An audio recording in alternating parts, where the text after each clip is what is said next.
Hi, welcome to Slideshow Blog, done by this guy. Seriously? Hope you're all well, hope you had a good bank holiday. I had another lovely reunion with all my old friends, which led to lots of drunken shenanigans, and me having my bottom paddled. But you guys don't want to know about that. You want to move in with me? And I was like, yes. And everyone talking out for us. Just had I done it, I'd have gone on this one there. I'd have had a fantastic career. I'd have been... The news is dominating this week. Yes, Paolo Di Canio, great goal scoring, famously sporting footballer, West Ham legend, is now a horrible, horrible fascist. Now he's managing Sunderland. But a couple of points on this. He's actually said he's fascinated by Mussolini. And to be fair, so am I. Look at the standard Italian man. That. And now look at Mussolini. Look at that. Look at that fat, short little man. How did he lead a gorgeous country like Italy? And as a man who's punched above his weight in the girl department all throughout my life, I'm often fascinated by how these weird, ugly little men get their comeuppance. Also, another point, he was a footballer for years, and he managed at Swindon Town. And only now is it front page news that he's a horrible, horrible fascist, despite the fact that he, does charity work in Africa. Which actually kind of means that Swindon is either the most open-minded place in the world, or they think fascism is something to do with shoes. But this was a bigger story than North Korea. Yes, somehow that story is bigger than a race towards nuclear destruction by antsy North Korea who are getting all uppity. Finally, I said, so do it. Either or get off the pot. If you're gonna do it, just do it. North Korea, look, life is tough enough as it is at the minute. In this country, we've got a horrible government taking all the money off the poor people, banking collapse, there's never quite enough money. Generally, we don't need much to kind of make life feel a bit sucky. North Korea threatening to launch nuclear bombs at America. America is just ridiculous. Anyway, if this rant and misery is all too much for you, then it's time to take your mind off of it.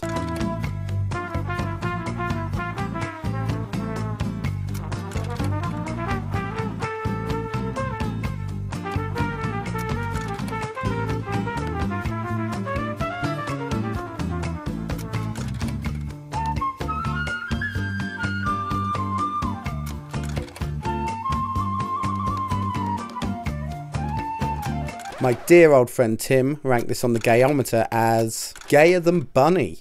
Oh, well, Bunny, me, no? He's a queer. Bunny, you're a queer. Oh, yes, I'm a frightful queer. Wading through all the dog emails is lovely. I had an email from someone this week about the competition saying that they didn't believe it was real. It was a real villa.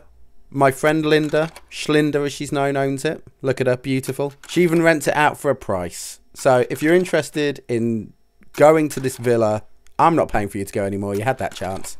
But get in touch with Schlinda. And also many emails to the wonderful Kristen Kinsey. She does those amazing dolls. So many of you want a Mitzi doll. Get in touch with her. That's her Twitter right there. She even knits requests. So get on to her about that. Get yourself one of your own little killer cuties. They're amazing. Time for a little bit of hypocritical Chris. Announced this week, Finding Dory. A sequel to Finding Nemo. Ugh. Everyone seems to love the Dory character. It really annoyed me. Look, it's as much effort making a totally new film as it is just plonking some old character in a new situation. Just make something new. And now for the hypocrisy. Cloudy with a Chance of Meatballs 2 is out this year and it looks amazing. I'm sorry, I'm not even embarrassed. What a massive hypocrite I am. I'm sorry. I don't care. Are those shrimp pansies? Butter. Look, mosquitoes! Perky! Cloudy with a Chance of Meatballs is amazing and the sequel looks absolutely fantastic and made me giggle like an idiot.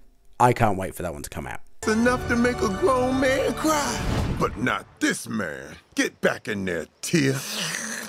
And I'm doing something slightly different with the follows this week. I was out and about over the bank holiday and I managed to catch up with Helen Brown from Kex Clothing. And so I'm doing a little feature on her. I don't want this to be like the one show for those of you who live in the UK. So here, just check out what Kex is all about. Your actions have consequences. It is. You reap what you sow. You're a fool. You don't. My name's Helen Brown. I'm from Kex Clothing. Kex Clothing is a Bristol-based cottage industry, and we upcycle men and women's clothing. Women love the night. Upcycling is the next step from recycling. Recycling, you would take something, redevelop it, give it a different form or function. But with upcycling, you take something that you have and you make it something better, sourcing it from itself. One of the things we specialise in is t-shirts. So you would take a t-shirt and make it more of a t-shirt, or you could turn it into a bag or a dress or a vest or something like that. I think the main thing that people sort of find appealing about the whole upcycling idea, especially at the moment, is it's really thrifty. It's a really good way of saving money, and nobody has any money at the moment. So you can take what you already have, and you don't need to be wasteful, you don't need to buy anything new. You can go to different projects, particularly in Bristol, there's a really strong upcycling community. Just go ask people and see what they're doing, and just, yeah, take a look at an object in a different way and see what potential it has, and just get stuck in, give it a go. You can make new and exciting stuff, and you can really, really develop a product, and it can be quite surprising as well. It's really fun.